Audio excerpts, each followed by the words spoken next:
Амбасадорот на Република Франција во Република Македонија Кристијан Тимониер денес беше во работна посета со локалните власти.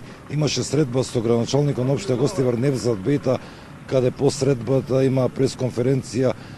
Тука изјавија дека Македонија не е во политичка криза и дека треба што поскоро да се формира влада која ќе се приближи до евроинтеграциите и се разбира да стане полноправна членка во НАТО.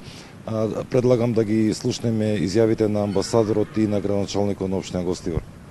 Не треба да се губи време, што е можно побрзо. Македонија треба да се формира власта, да ја формира владата и ние не сме во состојба на криза, нема овдека криза, но како што знаеме преку историјата, нели демократијата е процес која што трае и ни зема време. Ни треба малку време за тоа.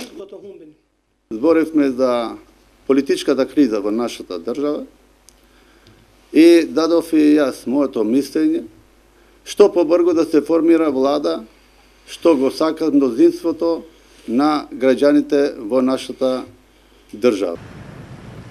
Инаку во продолжението на пресконференцијата беше истакнато од страна на гостиварскиот градоначалник дека го запознал амбасадорот со сите оние проекти кои што биле реализирани изминативе 4 години.